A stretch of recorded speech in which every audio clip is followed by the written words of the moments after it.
I'll just wait for a few coming on. Yeah, right, live now. Right, we're live now. Just wait for a few coming on before we start, mate. I'm just saying, I think I should sit up, Brian. I'm laid on set here. I look like I'm like, just, yeah, whatever.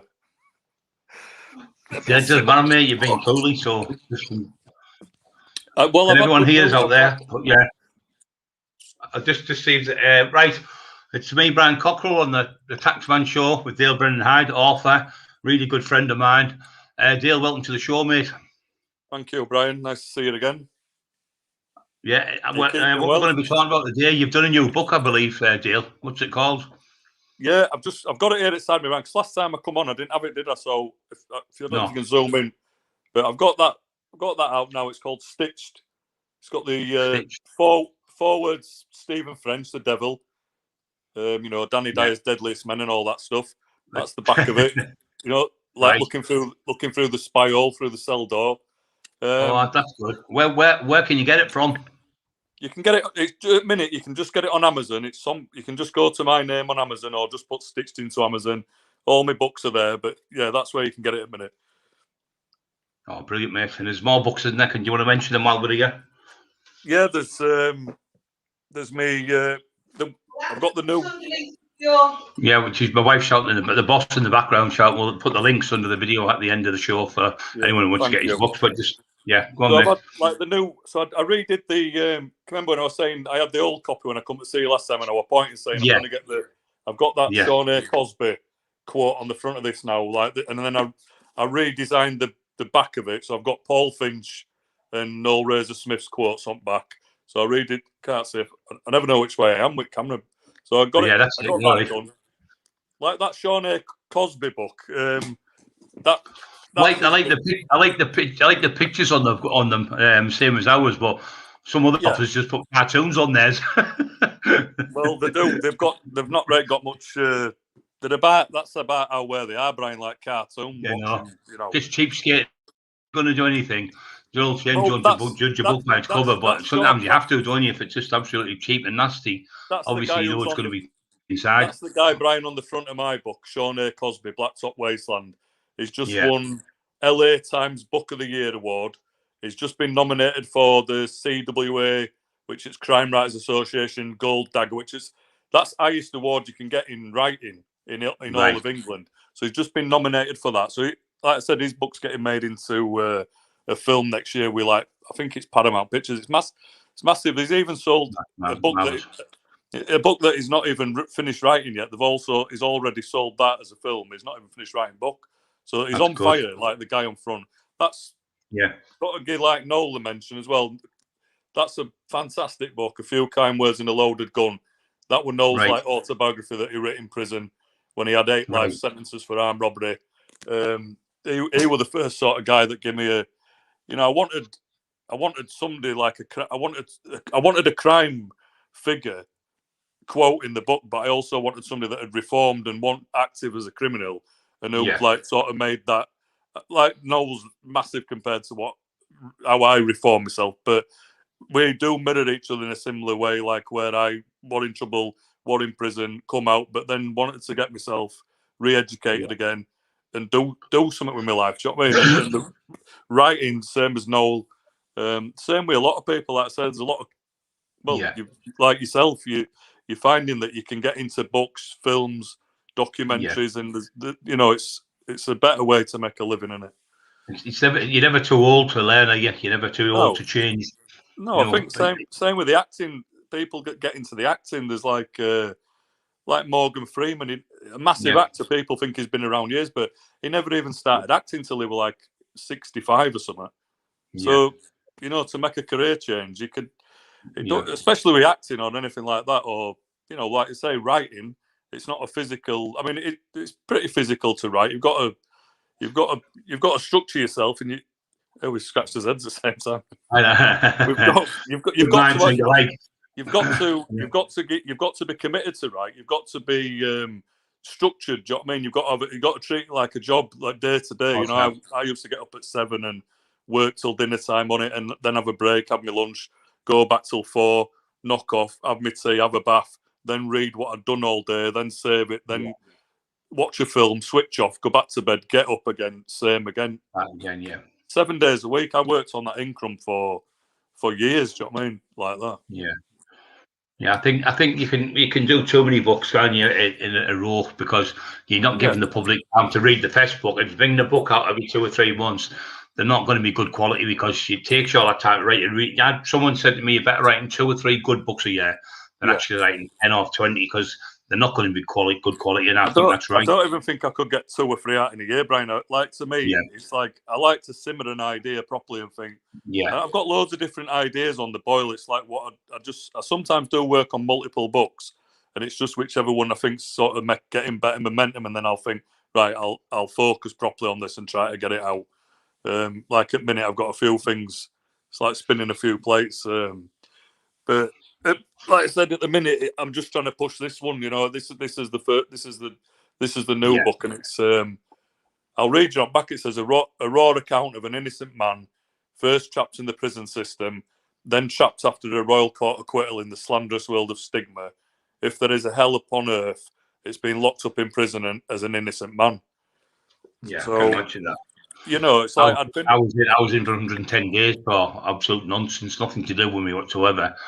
And I can imagine what it must be like for being in for the length of time you were in. So, especially when you're to be honest, I used to think like, well, at least I didn't serve all that time, but I kind of mentally served more time outside anyway. This is where the mental health problems and where I've trying to help people with mental health issues get through stuff. Do you know what I mean? Because the prison, looking back after 25 years, a mess of all the slanderous sort of stuff and trolling and people like even attacking me over it, and you know, all sorts of things that happen, and you think, fucking hell, it's like a double slap. You know, you've already been in prison and you've already served time for something you've not done, and you can prove that you've not done it. And the thing was, you were proved innocent by 100%. No shadow of a doubt. I don't believe anything else, but you're an innocent man. Yeah, once you read the book, like I said, I put all the court papers in it. I put all my appeal papers in it. I put all the things from the royal court. I had the 3 highest judges in the country at the time. I had Lord Stoughton, I had Judge Gower, and I had Sir William McPherson, an ex-SAS guy, William McPherson. He did that, you know, when Stephen Lawrence, the black kid, got murdered. Yeah, I remember that. The Stephen Lawrence case. Well, the McPherson report, well, what he wrote that, and it was classed as the most significant law document written in the past century. And that was one of the guys that let me out. You know, the massive judges are not just like Crown Court stuff. Like we call where we're from, dear. When you go up, we call them the 3 wise men. Yeah. Oh, they're intimidating. Like when I remember sort of going up, because I was getting brought from Brixton prison at the time in the van. Yeah. And every morning they were taking me from Brixton and then letting me, you know, and then they were putting you, and it's down in the Royal Courts of Appeal on the Strand in London. It's like dungeon, you know, you go right down and it's really underneath. You can feel the weight of the fucking building on top of you, you know, at the time. And then they traipse you up, and it wasn't like a normal courtroom. You like come out and you come onto like a balcony, and you look, and the judge, you can't get near the judges. They're on another balcony, and then your barristers are all like down in a pit arguing up, and they're just very like I said at the time, my barrister is now a Crown Court judge, Rodney Jameson, but at the time he was just a QC barrister, and these judges were talking into him like an absolute you know, like if he spoke, they were like, shh, just be quiet, you know, like a 5-year-old, like a 5-year-old child. They were talking to, and I was thinking, fucking hell, he's supposed to be like a big, you know, he's my QC, and they're making him they were just making sure they knew, you know, where power was in room. To be quite honest, Dale, it's bad enough to go up in front of a normal Crown Court judge, but it's just one of them, the lords, they're like gods, aren't there? 3 gods sitting on there, like, and they've got more power than anyone in the country. It was a funny atmosphere, Brian, at the time, because when I'd been in Liverpool, I was in Walton Prison for about a year before I got my appeal. And I remember going into office, and SO and PO were in office, and they went, right, they called me off yard and said, right, your appeals come through. We need to go through all this paperwork with you, and you need to sign all this, and you need to be made aware that if you sign these documents, if you go down to your appeal, if you lose your appeal, you'll lose. At that point, I'd done 27 months, and they went, if you sign this, Dale, if you'll go down there and come back, you'll start from that day. And I signed it, which again, all lads on wing went, you want to fucking sign that? Nobody had a doubt anyway, because everybody had had me depositions. I'd give it to everybody and said, nobody were like, I was padded up with some good lads, and everybody were like, you know, you shouldn't be in here. Even Scrooge used to say to me mum on visits, are you Dale's mum? He shouldn't be here. He shouldn't be here.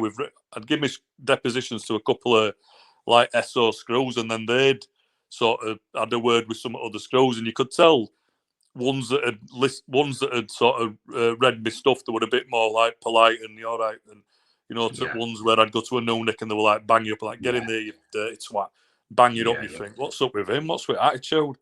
But when I was getting back to when I signed stuff and they went right, you're off to Brixton, I thought I was only 21, Brian. Do you know what I mean? So I was still.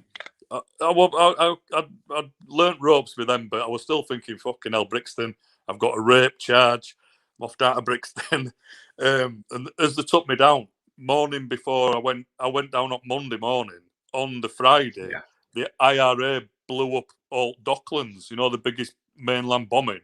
So London, when we went down on Monday, London were all weird anyway. We had to go, it took hours to get through London because it were all sort of boarded off and sectioned off, and you know, papers were full of IRA London bombing. So every morning we had to go different ways to court, and everybody were on high alert because, like I said, they just blasted that. It was the biggest bomb that had gone off, and it killed a few, but it were more a target.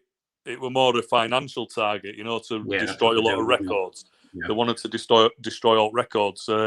But then on the day I got out, I was there. I was supposed to be Monday, Tuesday, Wednesday, Thursday, Friday, a 5-day hearing, and they got to the Thursday, and they'd already decided by Thursday that I was getting me acquitted. They didn't even need to go to Friday, and on the Thursday morning when we got to court at Brixton, they delayed it for ages and said, "Oh, we're going to have to go a totally different way," because IRA again they'd put a bomb on Charing Cross Road, which is just up road from near Piccadilly. It's near Strand. It were only like 10 minutes away from Royal Courts of Appeal. They'd put a massive bomb in a fucking phone box, but bomb squad had dismantled it. So again, that were in morning. So then in afternoon when I got acquitted, as I come out, and I was like, come out with HMP plastic prison bag, and I went down to King's Cross to try and put it in a locker. I wanted to go for a drink and a burger or something. You know, I've been thinking, fucking hell, I want a hot dog, a burger, a few pints. Tried to go down to King's Cross and put this bag in a locker. They were like, can't put nothing in here, mate. It's all, everything would just... So I traipsed around London with bloody HMP, but I didn't give a fuck, to be honest. I'm just glad I went out. But it was a weird atmosphere, you know, like a terrorist. So IRA, like I said, I put it in book, you know what I mean? On day before I went to court, IRA blew up London, and day I got out of court, IRA tried to blow up just near court. So it added a little bit more tension. It would all good job they never blew up the court to you, didn't it? Well, I always said like it'd have been a bad ending, wouldn't it? You know, you just get out and boom, you know, I would just fucking blow me up. So what you feeling? You've been ill, haven't you? People don't know that. I think like I said, the prison time were bad enough, but I didn't cope well when I come out, because I first went to the Middle East with my dad, and my dad was like, right, you can get out here. My dad's always been in the Middle East, working up rigs and gas, oil and all that. So I went living in Dubai and Abu Dhabi and sitting on beach and tossing it off, basically. And then I got married, and again, I think I was running away. I went to live in Norway, got married to a Norwegian girl, and that all just, it was a big mistake. I was just running away. I thought, if I'm in Norway, I got a passport. I thought, well, they can't. I just couldn't get it through my head that they wouldn't knock on my door again and just take me away, because it had been so easy to do it without any evidence. And I thought, well, what's stopping them doing it again? So in my back of my mind, I was like that. But I went for a gratia payment from Home Office for compensation, and that dragged on about 7 years. And in the meantime, I was drinking, and I thought, well, I'm not on drugs, and I'm not like, I thought I was just being sociable, and I didn't realise it were creeping up on me. This is why I wrote, that's why I wrote that book, The Whiskey Pull, about alcoholism and the dangers of it creeping up on you, where you think you're just like, oh, I'm out with my mates and I'm socialising, and you binge drinking, and you think, oh, I'm not a smackhead, I'm not a druggie, but you're getting a massive problem, something that's even more dangerous than heroin, and the drink can kill, it kills millions of people. There's more people killed with more people injured through alcohol than any other thing. More people die through cigarettes and alcohol than anything. Christ, I injured my son that much, Brian. I mean, like I said in book, I wrote in book as well in that stitch. I got that confused. My appeals they knocked it all back, saying no, you're not getting. They apologised. Home Office, they're good at they apologised just enough to say, well, look, we're really sorry, it must have been terrible, but you're not having any fucking money, and everybody then, and that made me feel worse then, because I thought people were like, well, if you didn't do it, how come you haven't been compensated? I'm like, well, it ain't just me.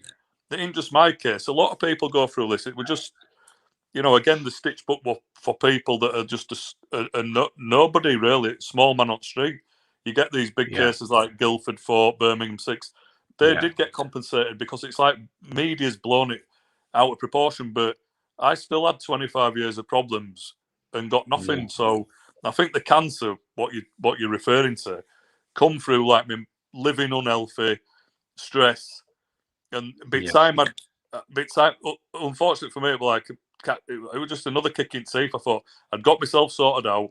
I'd sort of snapped out of. I thought, fuck, they're not going to compensate me. I need to put it to bed. I'd moved on. I'd sorted myself out. I'd dried myself out. We did a lot of what's it called?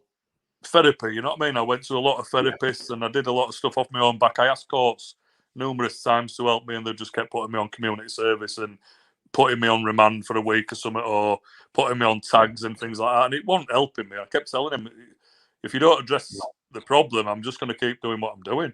So I ended up doing it off my own back and spending a couple of years talking to just an alcohol therapist, you know what I mean? And got myself sorted. Started back writing the ink run. I'd been always, it were always something I'd clung to, Brian. It was like I'm fucked up, but I'm writing a book. Do you think that was? Do you think it was a bit of escape as well, doing that, because you were getting lost in the book? Yeah, a lot of people that read the ink run now that they know they've read Stitch, they're like, oh, I understand why you wrote the ink run. It's kind of it's semi-autobiographical in many ways. I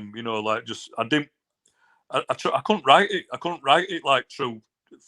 And it took me, like I said, 25 years to write this Stitch book, because every time I tried to do it, it just made me that angry. It started giving me problems in my head, and I thought, it's not worth. I've got myself on a level that as much as I want to tell people this story, there's no point fucking knacking my head back up. So I used to leave it, but like I said, I finally got myself sorted out enough where I'm mentally stable to be able to talk about it. And after this, it won't bother me. We can talk about it, or I can show people, I can explain things, and it don't bother me. Whereas 15 years ago, if we had a conversation about it, it'd set me off on a mission, and I'd end up, like I said, I ended up on top of Crown Court roof, thinking about, I'd climbed up fucking scaffolding drunk, thinking, right, the papers won't have taken a notice of me. I thought, I'm going to, they've got that big statue on top of Crown Court. I thought, I'm going to smash statue off onto the floor, which is opposite the police station. I thought, and then they'll think, oh, what's up with him? And then I thought, then local newspaper will come along and take a photo of it. It'll be on front page, this guy's climbed on top of Crown Court and smashed the fucking statue of justice onto outside police station. Why did you do that, mate? And then I was going to say, because you fucking stitched me up for a rape charge. And that that's how my head was working, Brian. I mean, that's not sensible. It's not being in a good place like that. No, but that's where you would have got us more jail, wouldn't you? You'd probably get even more jail. Yeah, they'd jail me straight away, definitely, for doing something like that. It'd have only been criminal damage and trespassing, but they would have banged me away, of course, for smashing. What was it like when you first got your jail sentence? What was it like? Couldn't you take it in? Couldn't take it in. How did you cope? Just went into autopilot because I'd not been out that long from my robbery charges. So luckily I knew way out of prison, and I knew a few people still in there. Do you know what I mean? It was just like I was just expecting somebody to just come along any minute and just up and down and say, "Come on, mate, get your son off home. This is a load of bollocks." And it just never happened. And it just went to first magistrate. And as soon as they heard it were like rape, you could see tension in magistrates like, "Oh, rape, remanded," and it were like remanded. And then next one, remanded, and then judge in chambers didn't get that, and it were like, "Fuck, and now I'm on proper remand." And then appeal.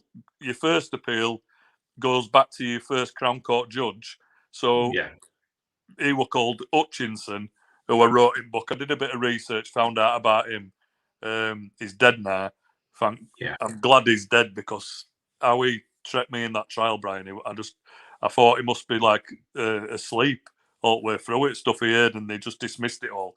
But when verdicts come in and jury come back and they went, "Dale Brendan Hyde, we find you guilty of rape," it just went chaos in courtroom.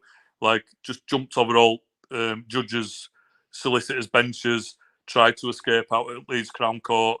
All screws, like, twisted me up, they knocked my wrists in, cracked all my eye, smashed my head into this wall.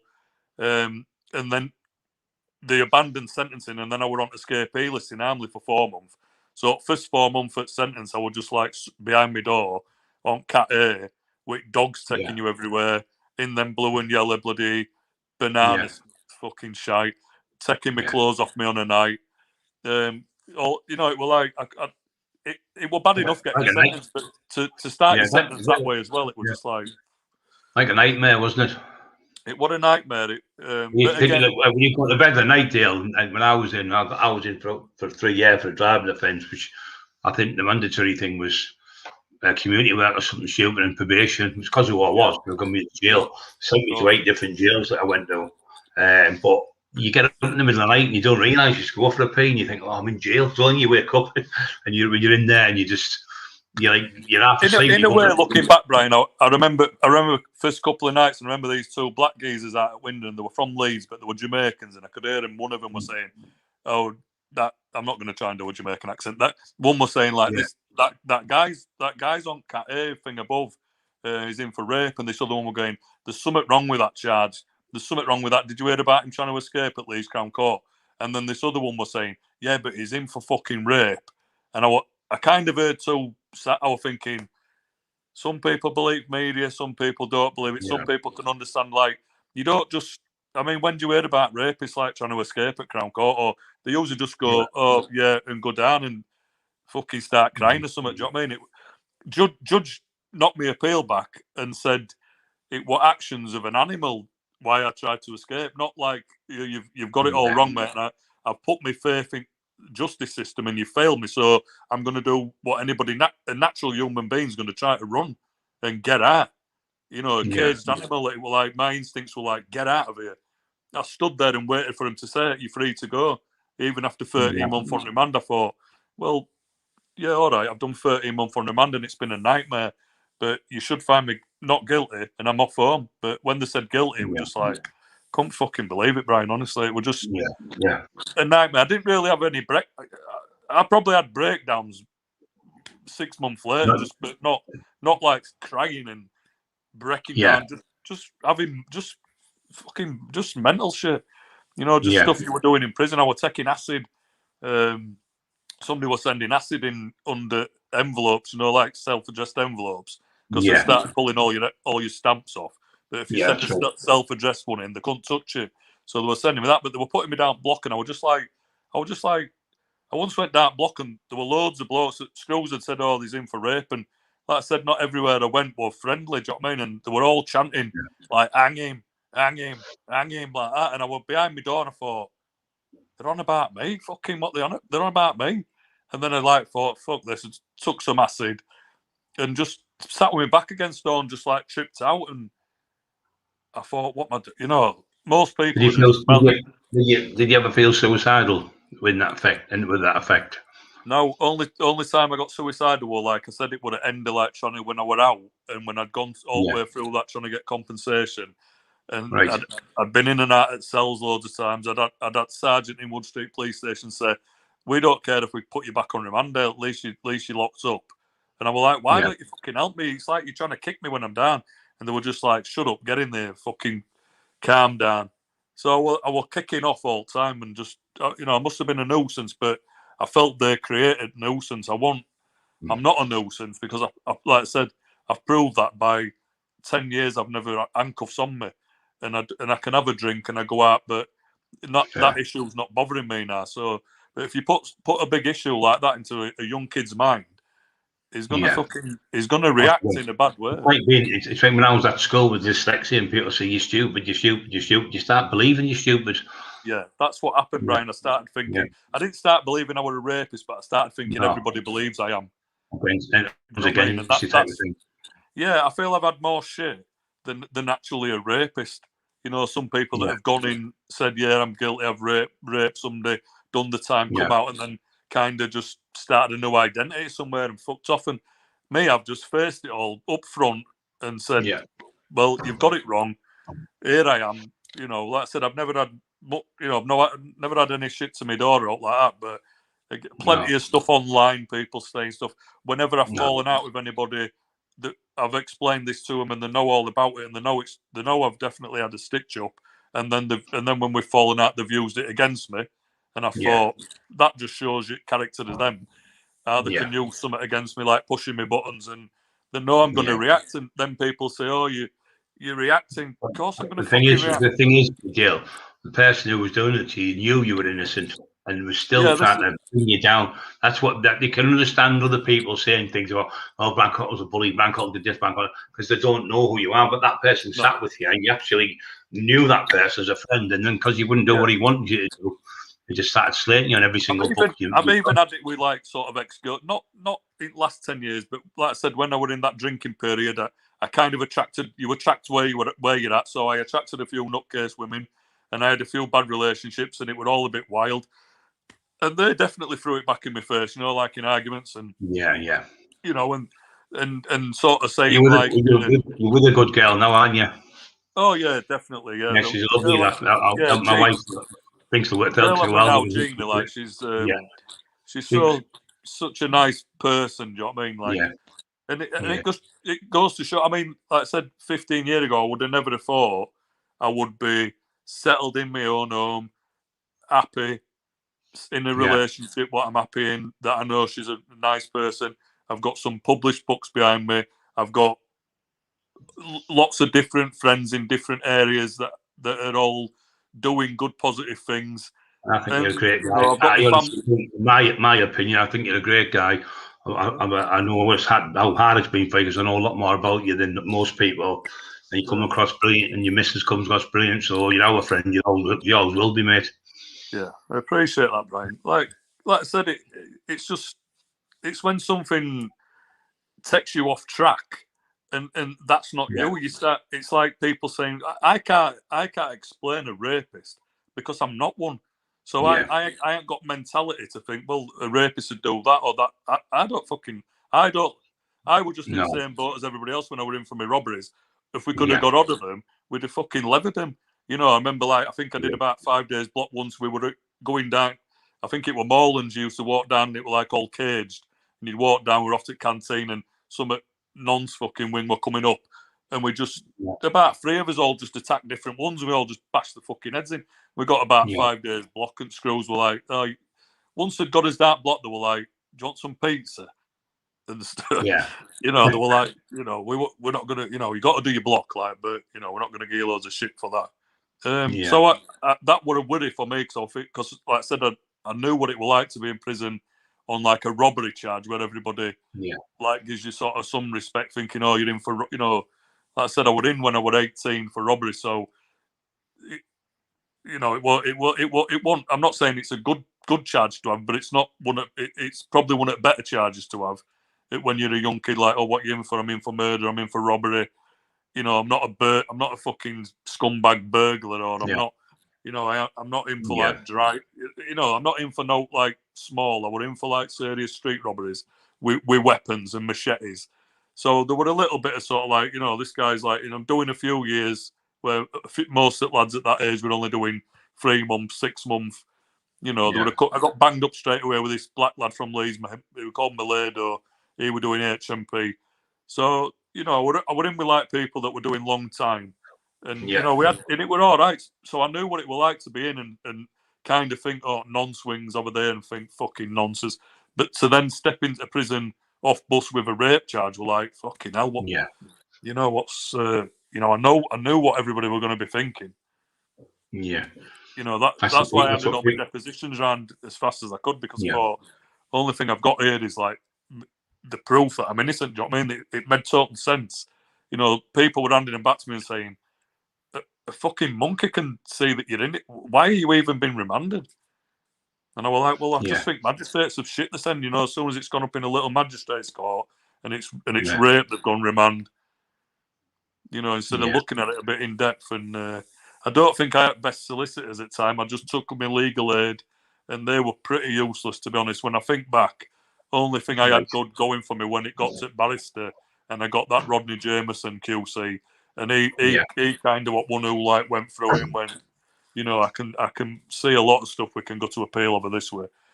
But the solicitors were shit to do. I mean, that's what I'm trying to work on now. There's after I finish, I'm working on another book at minute called The Death Row Thrift Shop, and once I finish that, I've got there's an organisation in Leeds, they call something St Giles Trust, and they're wanting me to work with them, and they wanted me to go into police stations when young kids get arrested, and they want me to like go in with solicitors and make sure that they're getting right advice, and not just like somebody that knows score, somebody that's been in that situation, and not just say, or not just like be waiting and think, well, I'm duty solicitor, and go, oh, all right, I'll take you. I want them to like. I call them no deal. You're real life what you've done, but they're just textbooks. Yeah. They've only got textbooks knowledge. They haven't got real life knowledge. Well, you know yourself, when people who have never been banged up, they get in cells and they're just all on your mind is like, I want to get out of here as fast as I can. So if you'll get a duty solicitor, you'll just say, yeah, I'll take you. I'll do an interview. You're better off waiting, and you're better off. I want to be able to go in and say to these young kids, look, sit tight. You might spend a few days in here, right? But spending a few days working out what you're going to do is better than getting wrong solicitor, and it's going to fuck you up later down the line. You know, and tell them. And actually, that's things you haven't even done, and then you can't retract it because you've already admitted to it. Exactly, that's what I'm saying, and also, do you know what I mean? And then it's working with families as well. Like I said, I'm trying to work with families of people that are in prison that are saying they've been stitched up, that they've had a miscarriage. Trying to get myself involved with that, but all COVID's like messed it up. So I'm just getting back into it. Keep sending me a few emails, and I've got a few interviews. I've done a few things over the phone. I've spoke to all managers, and I've spoke to managing director and all that, and they're all really like keen to get me on board. So that's definitely somewhere I'm heading in future. Well, that proves you're innocent as well, because you have to get DBS checked and all that. So they get all that, you pass all that, because everyone I know you're innocent, mate. Just for people out there, like Brian, I couldn't be some of the people that have called me a rapist online. I'm not even bothered sending them a DBS check because I thought, fuck you. But I have sent not them. I'm on about yourself. They're DBS check anyway. The prisons don't and things before you go in, and police and things like that. Because I've had to have it done when I've gone in like with schools and things like that. But what I'm saying is that you wouldn't be getting in there if you had anything. Yeah. No, you won't. I sent my DBS and my criminal record to a few people I knew. Some of these like main trolls that I'd had, I sent them to like some key figures in Underworld basically, and said, look, they're saying this sort of shit about me. I want you to see that there's fuck all on my record and there's nothing on my DBS checks, and here's my thing from Royal Court of Appeal. I've been acquitted of that, and there's no way they should be saying this sort of shit. And even they like sent messages to these people saying, you better pack it in, and they just ignored them. And I thought, that's when I started thinking some of these people, I thought they might be working for police, because why else are they pushing certain people? I'm not really, I mean, I'm small fish compared to some of the people, but I can see what some of these people are doing. And I think they're trying to goad people into pushing them and pushing them and pushing them until they snap. Because naturally, you're going to snap at some point. And then they're going to say, oh, look, he snapped, he hasn't changed, he's done the same fucking shit.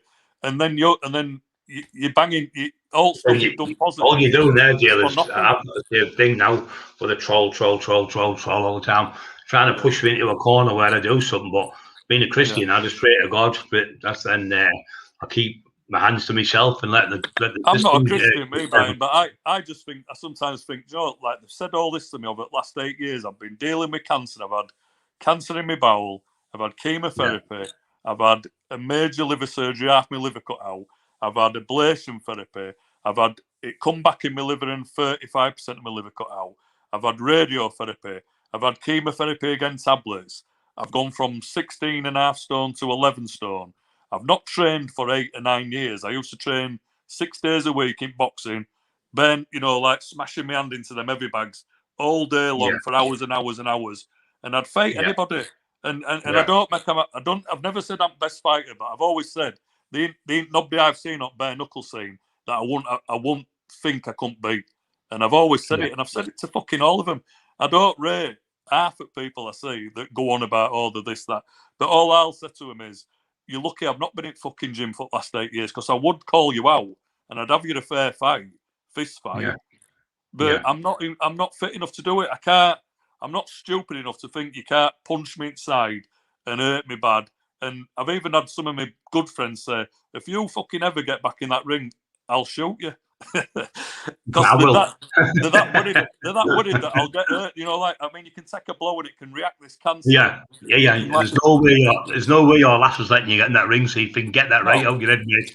No, but like I said, some of these people, they get a shock if they front up to me. They think I'll just. Yeah, but these people who do this, mate, that's why they're called keyboard warriors, because they can't come face to face.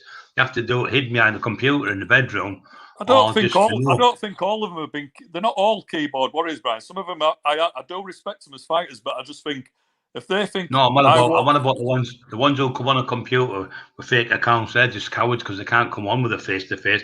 You wouldn't mind somebody coming on to me saying something to me face to face, but when they're coming on under Timmy 156 and Johnny 37 and all these daft names that come on, they're not real people. They're just cowards. We talked John Leet, good guy. I did a podcast a few weeks ago.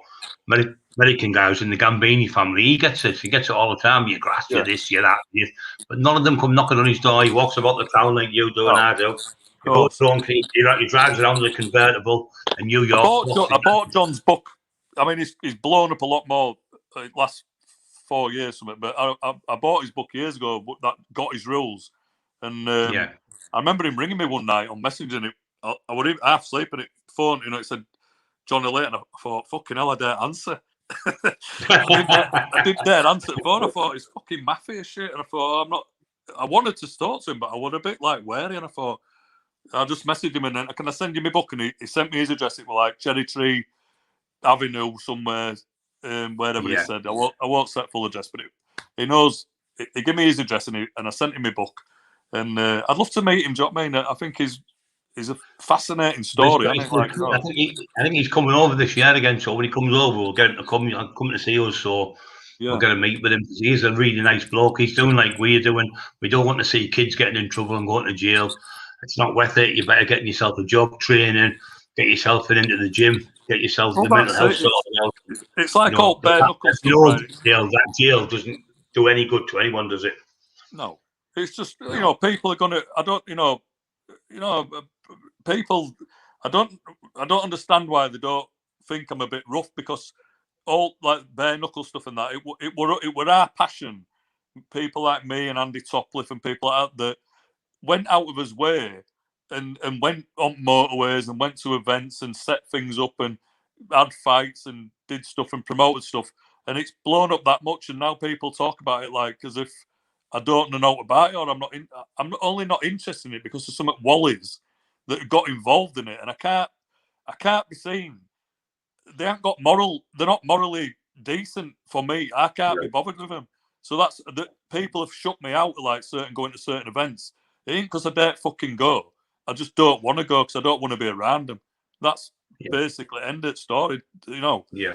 And it's a shame because I was, like I said, one of the first people to be sort of involved in it. And that's how if it weren't for the foundations that certain people put in 7 years ago, it won't be where it is now on all these different promotions and at O2 in London or all these other, like I said, there's different A-Bail sort of shows, and they said they're first to do it and they're best. And it's only because like Andy Topliff sold his company when it got going to to Joe Brown and pulled out. You know what I mean? That's why it didn't. What we'd done for a few years, it didn't get any further because it got sold to another company. So our involvement with it, I didn't want to be involved with what they were doing. I was doing everything for nothing. You know, I spent hours and hours online pumping this, like, you know, group up and adding 10,000 members and, it, you know, been just doing everything. Is the money in it, Dale, if you do it right? Yeah, there's definitely money in it. I like that. There's good money, like, in the betting, I think. I mean, they're getting paid a lot better than the war. I mean, I think when I fought, I got like 250 quid if you won. If you lost, you got nothing. You got absolutely, you didn't get paid at all if you lost.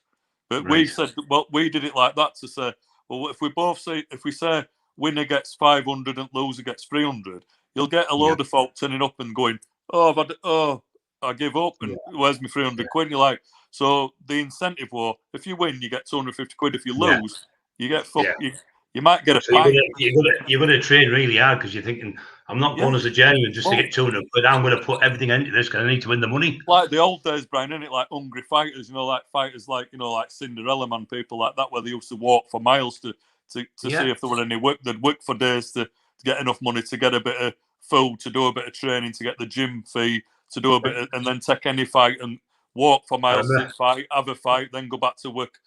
You know, it was tough. I remember Lee Duffy, some gypsy lad from, I think, just down, not your way, Leeds or something, contacted him, wanted to fight him for £400. So he was fighting him on a car park, but it was a car park on a roof, you know, when they've got a building, you have the roof. Car park. So they were fighting on there, and he come down, Nottingham, Sheffield, Leeds, somewhere like that, I can't remember exactly the area. It was for £400. They had the fight anyway, and Lee knocked him out after a couple of minutes. He went, you got the money? He said, what? He said, did you have £400 to pay him if you lost? He said, I just know I was going to win. You can have a I mean, they love it. There's some good fighters on the Gypsy camp here. I mean, you know, there's the Wakefield Gypsy camp's called the Jolly Sailor. You know, there's some good people on there. There's like, I mean, some of the old fighters, like if you go through some of the old books like Bartley Gorman's book, King of Gypsies, or if you go through Juggy's book, Street Fighters, they'll mention like people like Henry Francis, the outlaw Henry Francis. Henry's like on site because Henry's son, James, married Bob Price's daughter, so they all live on Wakefield site. So you know, it's a pretty like Julian and his mate. It's a pretty respectful site. But he's good lad there, Anthony as well, and his mate, Lee Anthony from Wales. They come up here and did the book. I did that book with them. Went on the pads with him. We had a bit of fun with him. Good, really good little guy, Julian. I really like him. Juggy sent me his book years ago. You know, Street Fighters one. It's got Richie Horsley up front, and you know, again, I like Richie. I like Richie Horsley, but again, I don't bother following much about him anymore because his books are published with like that publisher we're on with, and I just can't. It's not personally anything individually to me. It's just if somebody's associated to people that I really have had a massive problem with, then I just kind of fade away from people and think, well, even though I've got massive respect for Richie Horsley, but I don't bother like messaging saying you're right, Richie, because his books are published. I know where you're coming from there. I know where you're from. So does Richie himself, knows that himself, but I think there's a lot of people that if they got together really round a table, I've had arguments before and then sat round a table and had a beer with people, and people have like gone, oh, we all get on really, don't we? We're all all right, really. And it's because there's just odd one or two stirring a fucking you get one little shit stare. I said, you tell him something confident and he tells him, and then he tells him, and he tells him, and he's got everyone fighting and arguing over nothing. Yeah. So what's in store? What's in store for you now, mate, in the future? What do you think? Well, I'm just, like I said, I were, before I got that Sticks book out, I was working on a book to do with Tenerife Underworld called Easy Target, to do with all John Palmer sort of stuff, you know, where they'd funneled all money, all timeshare money and all that type of stuff. I was actually out there, Dale, when I was, I think I was 20 years old when I went out when I first got it. There was timeshare holidays of things they were selling for like £380 million. There was a lad out there from Darlington, Andy Winder, they called him. He got shot. Another lad I know got thrown out the window, and it was a massive big war over there. Yeah, there's some dangerous stuff. I was supposed to go and fight somebody up there for 25 grand. I was getting on the plane, and somebody gave me a phone call from London to don't go on that plane because you're not going to have a fight. They're just going to kill you. You won't come off the island. Well, this is what all that book was about, Brian. It were all to do with sort of. Again, I was a bit wary about it because it were like it had loads of offshoots. It shot off to Glasgow Mafia, and not saying I'm not bothered about Glasgow, but I want that worried about saying some stuff about because it were already documented, so it were just like cobbling other articles together and putting it out in this book. So I wasn't using anything. I wasn't like saying anything that this is my opinion. It was stuff that had already been written by journalists. So but the stuff to do with Mohammed Derba, who runs Tenerife, the stuff about him, I was thinking, fucking hell, do I really want to write this book? Am I going to get myself in some danger here by putting this book out? Because, I kept saying to Chris, whose book it was, this is your book, mate. This is, I'm writing it, but, I'm not fucking saying Mohammed Derba is doing this and doing that and all this shit. And Chris's dad were mixed up with Mohammed and John Palmer, and it were a right tangle. I'm glad it kind of fell through. Chris lost all his money in Royal Courts, got made bankrupt for about £6 million. I went to London to support him, and after that, he just didn't have money to sort of pay me to finish books. So he kept saying, "Oh, we'll go to Tenerife and have a scout about and do a bit more." I'd been out to Tenerife with him and done some notes and had a look round, and I was trying to get a feel for what he was like in Tenerife. I thought if I follow him around York and England, where he's from, York, and I'm kind of seeing one sort of Chris Burton. And then I thought, well, I'll see whether he's a different Chris Burton when he lands in Tenerife. And he was a little bit. And so stuff he was telling me, I was thinking, fucking hell, just crazy stuff. His dad were on bail for a 4.3 million fraud, sent like money from a Spanish bank to an English bank. He'd been in prison for all sorts of crazy stuff. People buying mines, people buying, can you lend me 50 million quid? Yeah. Fucking crazy, mad shit. Yeah. So I was looking forward to doing it, but I was wary. But it all dropped through, so I'd spent about 8 months doing that. So I've got half of it on a file in my computer. I'm not going to do nothing with it. So that would a bit of a waste of time. You can't contact me, lend me 50 million, can you? Well, it wasn't me. It was some Dutch bloody guys that he were borrowing all this on. But just all sorts of stuff. He were out in Bulgaria with Mayor of Bulgaria treating him like kings, but Mayor of Bulgaria was selling stretchers at beach that didn't even belong to him. He was selling like stretchers at beach because he was mayor, and he was selling like bits at beach, saying, "Oh yeah, we can sort this out. You can buy that bit at beach." Selling that to somebody, then selling another bit of another beach, and then mayor got put in prison. And it was like a crazy book. I wish it had come out. It would have fantastic story, but all that's done with. I'm not doing note on that, so I'm just on with a book that I was doing before I took that book on. And before I writ Stitch, it's called The Death Row Thrift Shop, and it's just crime fiction. It's just nice and safe. It's just normal, straightforward crime fiction. It's about some serial killers. Starts in Belfast. It's set in Texas, and I'm just happy doing that, mate. I'm just working it all back out. I've just been doing a little bit of decorating. Like I said, I've been trying to get my health, get all these scans. I've got the MRI back, and they've said the cancer's clear at the minute, so I've got a bit of, I can breathe a bit. They're still saying it's likely to come back because of how bad it's been, but at the minute, I'm trying not to focus on that. I'm just focusing on nothing needs doing right now, and I can get on with work, you know what I mean, which is all I want to do, Yeah, positive thinking, that's what you got to do, because if you start stressing yourself, it makes it worse, doesn't it? It can come back through being stressed. It's hard, Brian, because even when you think, oh, I'm not stressing, internally you're stressing. Yeah. You're stressing. It's hard not to think, shit, I'm going to die. Next meeting, and it's like meeting you now and me like waiting for you to tell me what's on your computer, and then you tapping a few keys and going, yeah, you've got 3 months to live, Dale, sorry, or you're going to say, you're okay, go on, get your son out of here, we'll see you in 6 months. I keep having meetings like that. It's like being on fucking death row myself, where I keep getting a stay of execution, and I'm like, all right, I'll sod off and I'll come back in hopefully I'm not going to have a meeting where they say it's gone to your brain or it's gone in your bones and there's nothing we can do, and then that's it. It's there's nothing I can do about that, but at the minute I can stay positive like I have done. Good. I should have been dead years ago, Brian, with all this. I'm still alive. I'm back up to 16 stone. I've got a bit of a belly, but you know, I'm putting my weight back on a bit. I've got a little bit of muscle coming back on my shoulders. My legs are That's all. That's give you 2 many cakes now. She does. She's feeding me. That's what I'm saying. She's a lovely girl. You've got a good girl behind you. That's, you know, they always say behind every good man's a good woman. So I do believe that, and I do believe. I feel like I'm like coming back where I should be. You know, without all problems I've had, coming back to where I should be, and I should be in a position where I'm happy. You know what I mean? There's no, why shouldn't I be happy? No, why shouldn't you? Exactly. Yeah, so I'm focusing on that. Well, we've got a lot of friends who know you, and they all like you, and all love you and respect you. A lot of people in the fight game know you, all love and respect you. So, you know, you've got, when you come here, you always looked after, you know that, mate, and we love you to bits, and Emma thinks the world of you, and so does Scrappy. He's all I better shoot me then, because I've got napping curfews. I better let nap out. I better shoot off, Brian, and let nap out. Yeah. Okay, mate. Okay, mate. Thank you for. Last thing, anything else to say to anyone to say before we go, mate?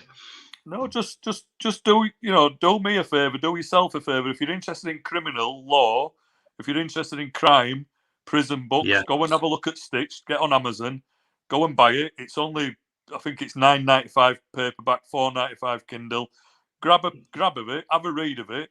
You'll see for yourself what I've been saying. If I have said it to you, or if you've heard me saying it over years, you'll 100% know then what I've been saying is I've been playing it down, really. You know, all the facts are in the book. Facts don't lie. It's all there in black and white.